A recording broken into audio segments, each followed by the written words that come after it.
Hello everyone, আশা করি সবাই ভালো আছেন। তো আমরা আজকে জাভাস্ক্রিপ্টের সাহায্যে কিভাবে ক্যামেরা বা মাইক্রোফোন অ্যাক্সেস করা যায় সেটা আমরা শিখব। তো এটা কেন শিখবো আমরা? অনেক লাইব্রেরি আছে, যেমন হচ্ছে ফেস এপিআই লাইব্রেরি। সেটা নিয়ে যদি আপনি কাজ করতে চান, কিংবা অনেক মডিউলস আছে, যেমন face expression, face recognition, face detection. এই মডিউলসগুলো নিয়ে যদি কাজ করতে চান, তাহলে প্রথমেই আপনাদের কিভাবে ক্যামেরা বা মাইক্রোফোন অ্যাক্সেস করতে হয় সেটা শিখতে হবে। তো আমি আজকে সেটাই আপনাদের দেখাবো। আর যদি আপনি ল্যাপটপে করেন, কোডগুলো সঠিকভাবে লিখলে কোনো ঝামেলা হবে না। কিন্তু আপনি ফোন দিয়ে করতে চাইলে কিন্তু ঝামেলায় পড়তে পারেন। অনেক সফটওয়্যার কিন্তু কোড এডিটর কিন্তু হচ্ছে ক্যামেরা পারমিশন দেয় না। তো আমরা সবসময় যেটা ব্যবহার করি, অ্যান্ড্রয়েডের HTML এডিটর, এটা কিন্তু ক্যামেরা অ্যাক্সেস করে না। সো আমরা আরেকটা অ্যাপ ডাউনলোড করে নিব, আরেকটা কোড এডিটর আপনারা প্লে স্টোরে পাবেন। তো প্লে স্টোর থেকে এই HTML এডিটর এই অ্যাপটা ডাউনলোড করে নেবেন, এবং ডাউনলোড করার পর আরেকটা কাজ করতে হবে। আপনারা সেটিং অপশানে চলে যাবেন এবং সেখানে ক্যামেরা পারমিশন, HTML এডিটরের জন্য ক্যামেরা পারমিশন অন করে দিবেন। ক্যামেরা আপনারা আপনার ফোন থেকে খুঁজে নেবেন। আমি আমার ফোনে কিভাবে করতে হয় সেটা দেখিয়ে দিচ্ছি।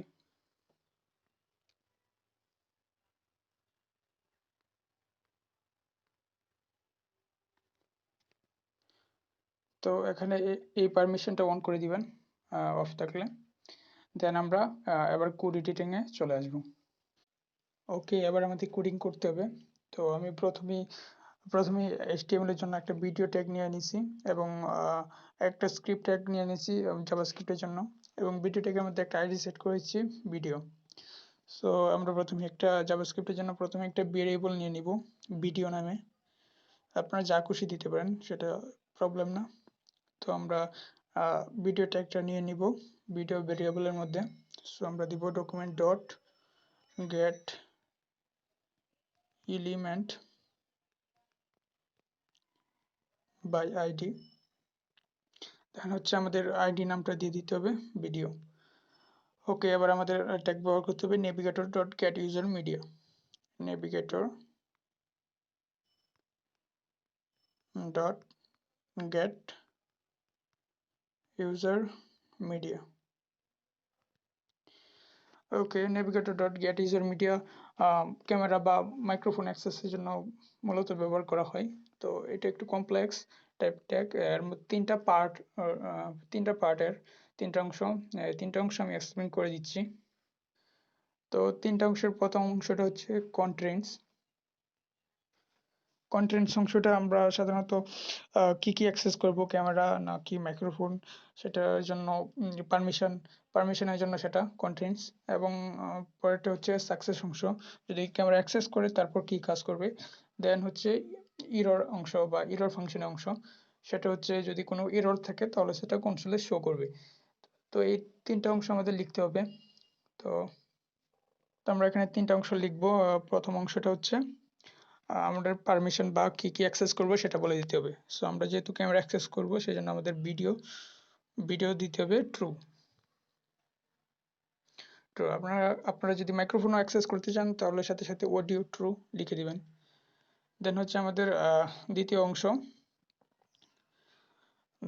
আমরা দ্বিতীয় অংশ করব, এবং আমাদের যেহেতু সাকসেস যদি পারমিশন গ্র্যান্টেড হয়, তাহলে আমরা কি করব। তো আমরা একটা ফাংশন রান করব। আমরা একটা ফাংশনের নাম দিয়ে দিচ্ছি স্ট্রিম।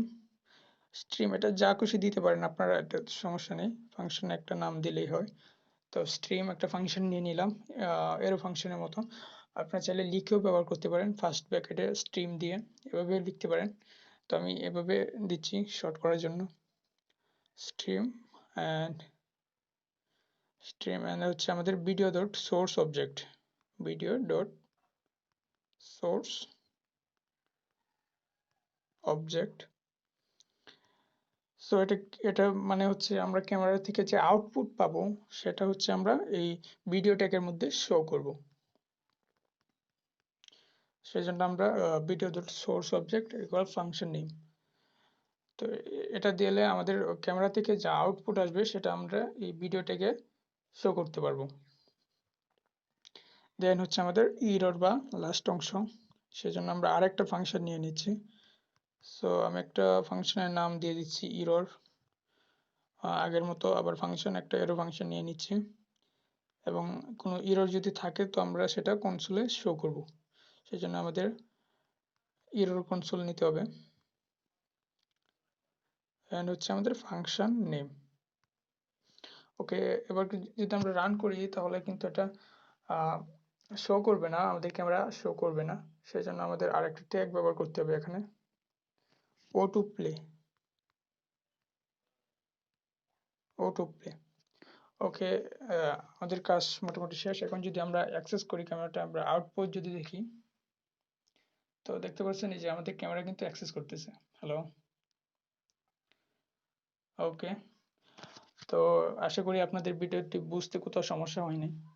তবু কোনো প্রবলেম থাকলে আমার কমেন্টে জানাতে পারেন, আর প্লিজ একটু সাপোর্ট দিবেন। ভালো লাগলে অবশ্যই সাবস্ক্রাইব করে রাখবেন, বন্ধুদের সাথে শেয়ার করবেন, অবশ্যই লাইক দিবেন। তো আজকের ভিডিও এ পর্যন্তই। আপনারা যদি পার্ট 2 চান, আমি পার্ট 2 নিয়ে আসবো, এবং সেটা হচ্ছে কিভাবে ক্যামেরার মতো একটা অ্যাপ তৈরি করা যায়। মানে আপনারা ক্যামেরা শুধু অ্যাক্সেসই করবে না, আপনারা চাইলে ক্যাপচার করতে পারবেন, ফটো ক্যাপচার কিভাবে করতে হয় সেটা। তো আপনারা যদি সেটা চান অবশ্যই আমাকে বলবেন, কমেন্টে বলতে পারেন। তো আজকের ভিডিও এ পর্যন্তই। সবাই ভালো থাকবেন, সুস্থ থাকবেন। আল্লাহ হাফেজ।